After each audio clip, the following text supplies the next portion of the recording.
Right now, the White House is announcing new tariffs on auto imports. We'll look at how it will impact the price of a new car. Plus, the call for help sometimes can be dangerous, how scammers are trying to manipulate you through your phone. And Homeless in Atlanta, one author and journalist explains why so many are working and still don't have a roof over their heads. This is The Take. Let's get it.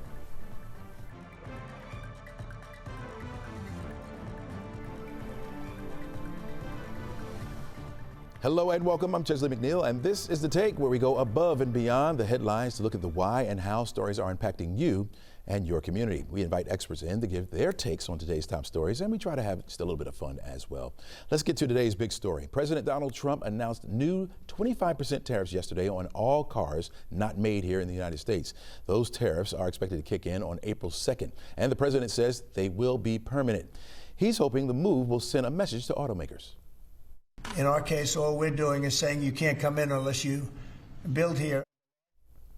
All right, joining me now to talk about how this could impact U.S. manufacturing and car prices for you and me is Emory Business School Professor Ray Hill. Professor Hill, welcome to the show. Thank you. All right. Glad to be here. Glad you're here. All right, President Trump, his administration says that this move is expected to bring $100 billion in revenue each year. Do you think that's possible?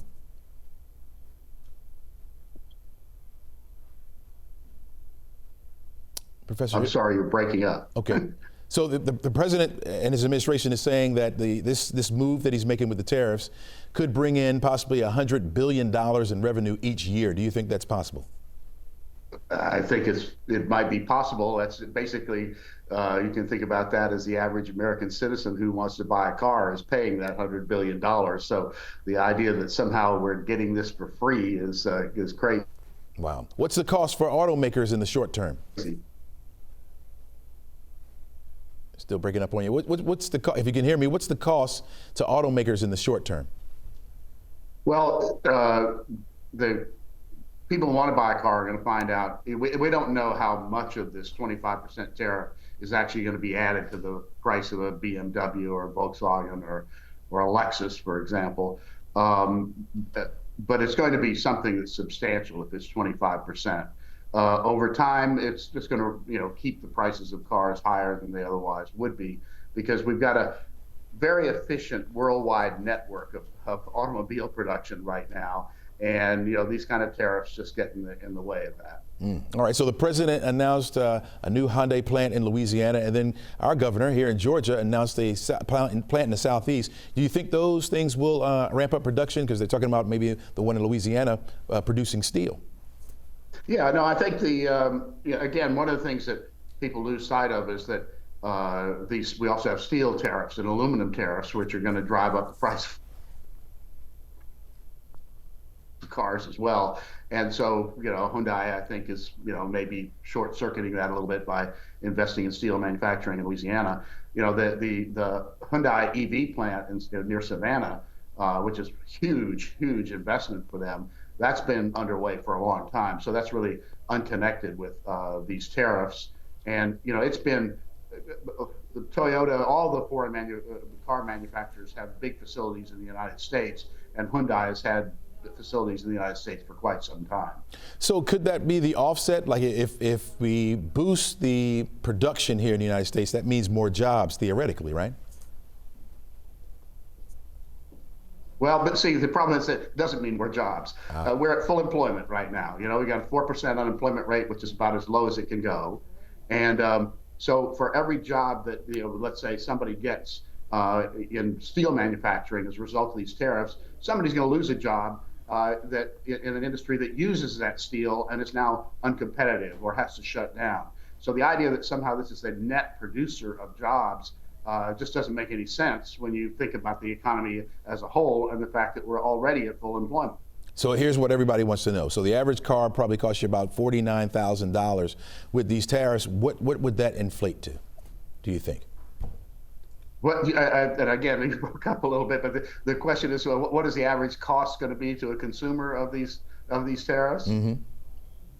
Yeah, and we don't know, but I'm going to guess it's going to be more than $1,000 added to the average price of a car, and that includes, by the way, it's not only the foreign car manufacturers, but that includes, the domestic as well, because again, they'll see now more headway to raise their prices as well. That's what the tariff does. It raises the prices not only of the things that are being imported, but of all the things that compete with those imports as well. All right, Professor Hill with Emory University. Hey, we're going to be calling on you more because we know this is going to be an ongoing thing, okay?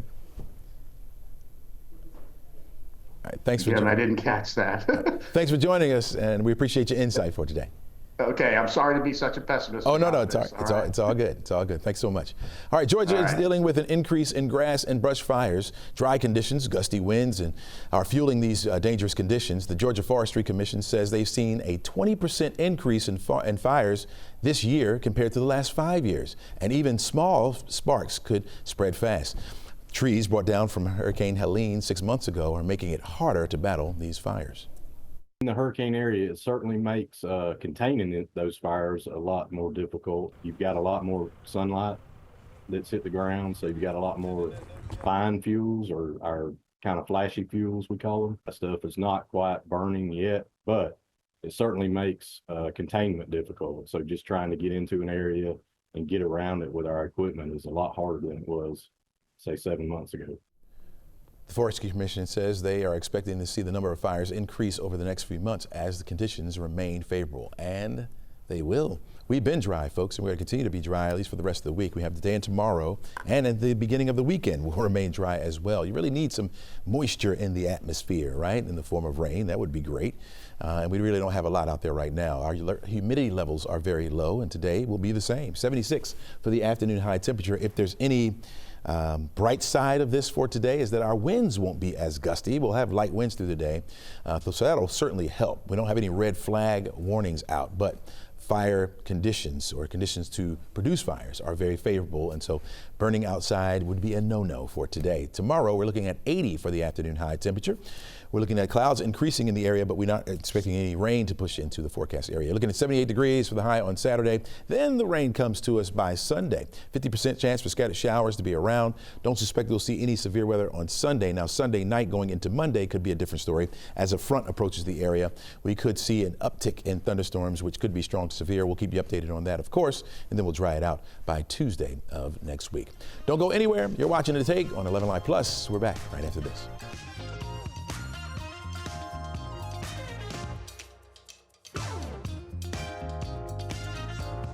The White House is defending government officials on that Signal group chat discussing attack plans that accidentally included a journalist. And today, calls for an investigation are growing.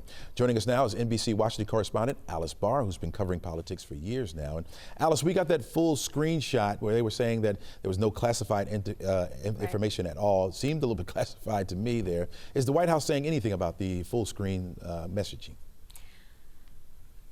Yeah, I mean, they're sticking to their guns on that they say that, yes, this lays out sensitive discussions. That's the way that actually White House spokesperson Caroline Leavitt put it. She said she would describe it as a sensitive policy discussion between high-ranking officials, but she wouldn't characterize it certainly as a war plan. And there's kind of a semantics debate about calling something a war plan versus an attack plan.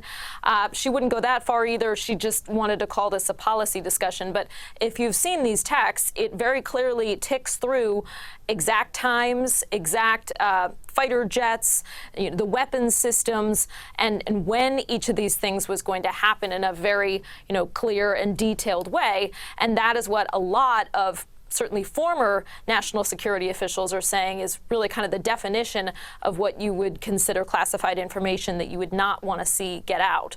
The reason that it was released by the top editor at The Atlantic magazine is that he said, there's been this continuous chant really from White House officials that it's not classified. And he said, okay, if we're saying it's not classified, then we'll go ahead and put them out and let the American people kind of have their own input about what they think about it. Yeah, all right. Well, those officials are certainly seeing scrutiny from the Democrats. Are Republicans giving them scrutiny as well?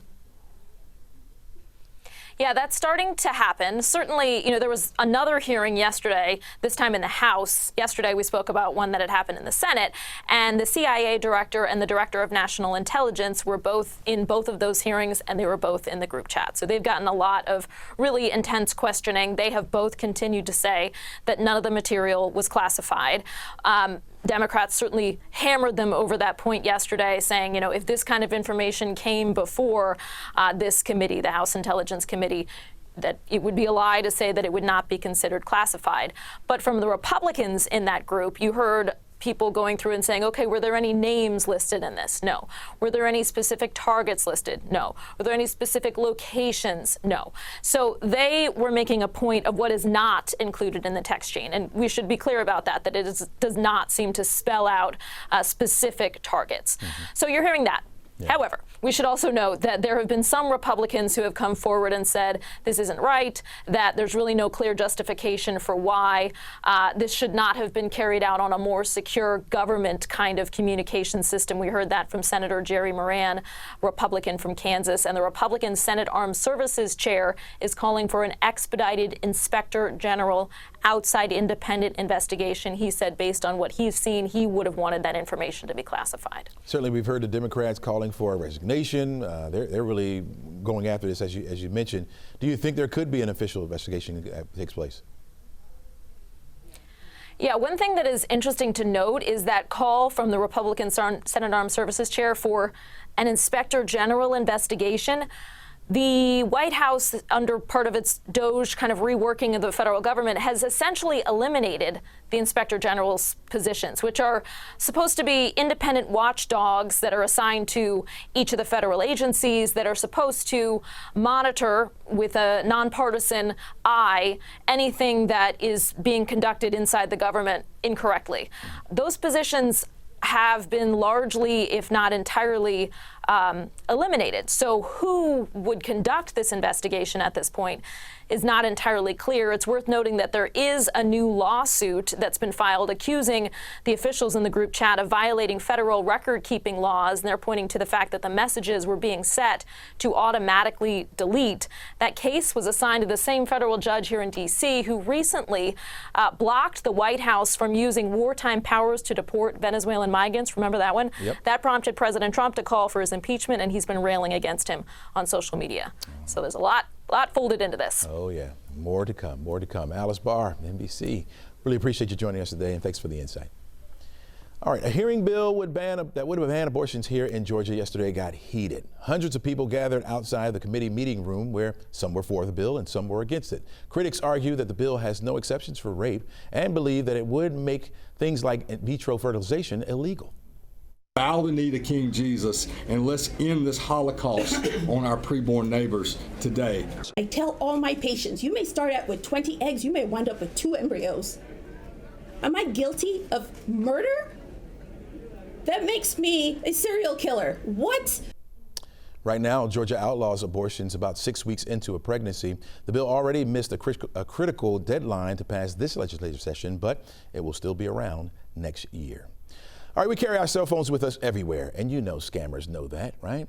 11Alive News consumer investigative reporter Liza Lucas joins me this morning and shares a warning of how a call for help is one way that criminals are trying to get our phones. Right, Liza? That is exactly right. Just like a nice guy you were.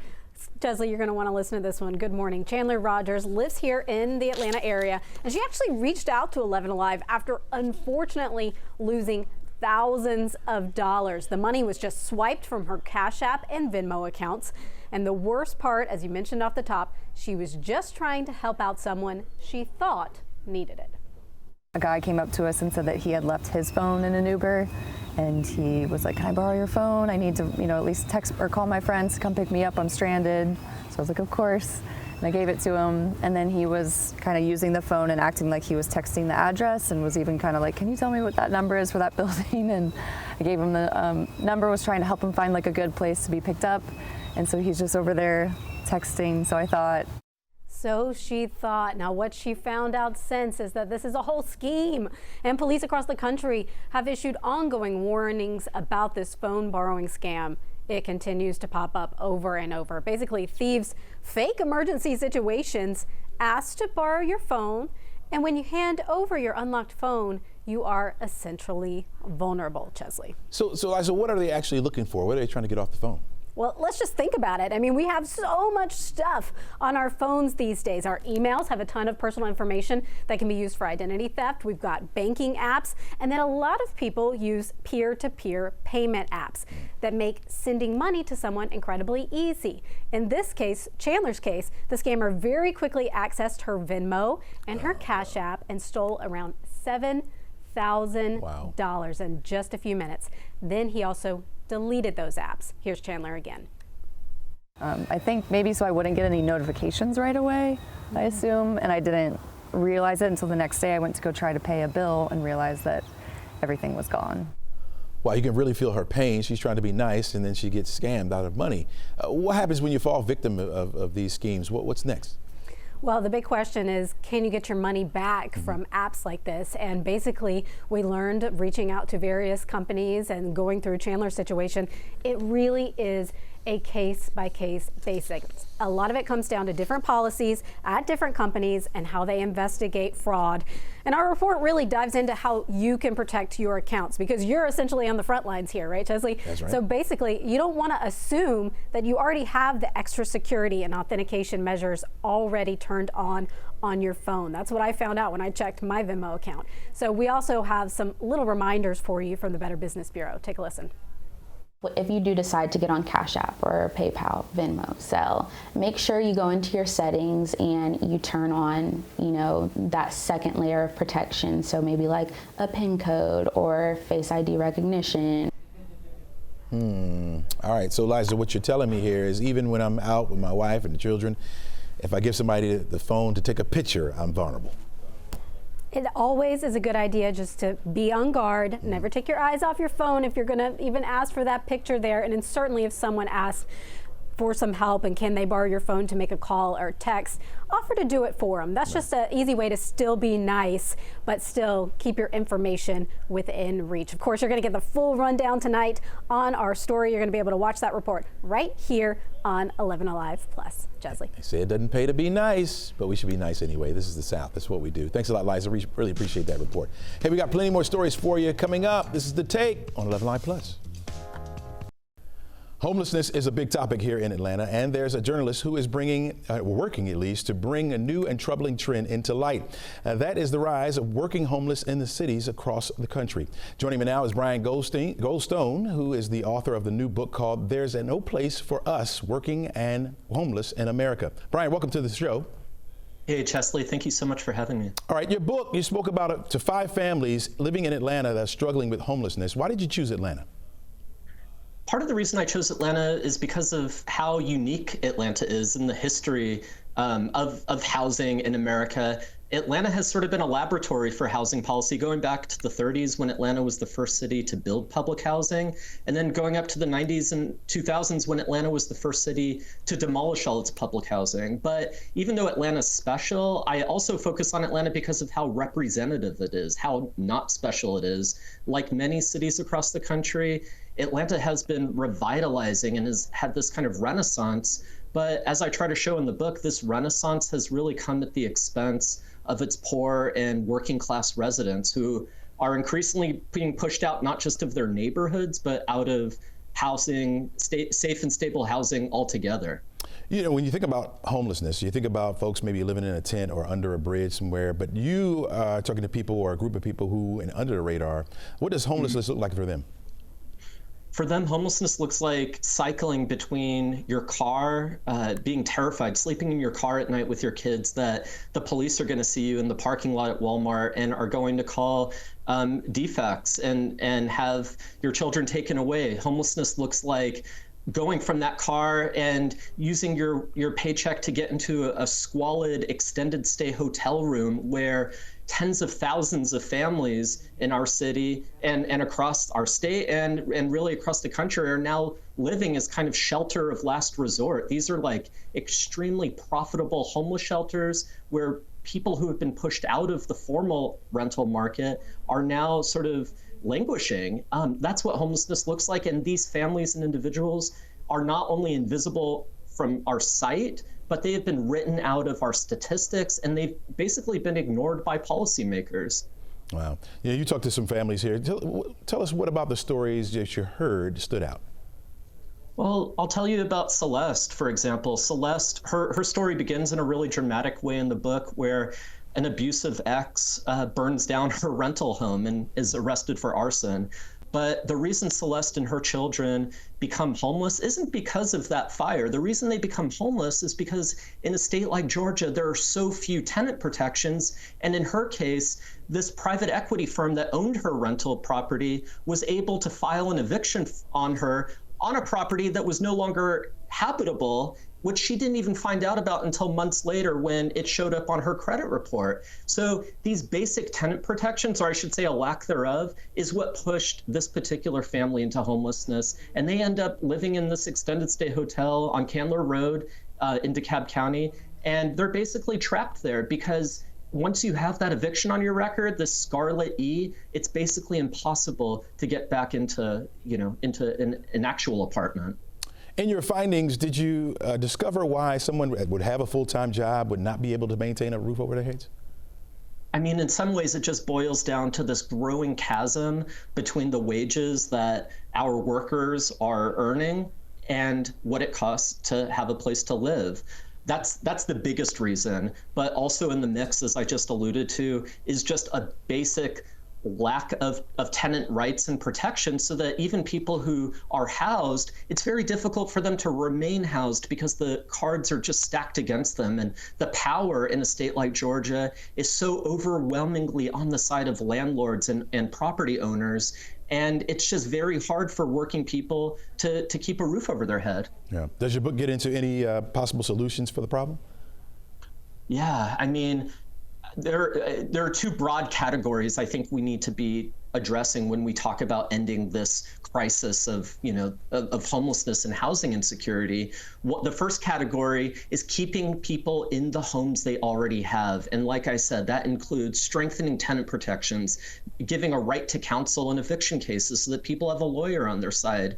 All sorts of things, making sure that apartments are habitable and that landlords have to keep them up to a certain standard. So that's on the side of keeping people in the housing they already have, but we also have to get people into housing, and that requires a large-scale investment in affordable, safe housing for our neighbors. Okay, there's no place for us working and homeless in America. It's out right now. Brian, thanks for joining us today. Thank you so much for having me. All right, back with my final take. You're watching The Take on 11Alive Plus. We're back right after this.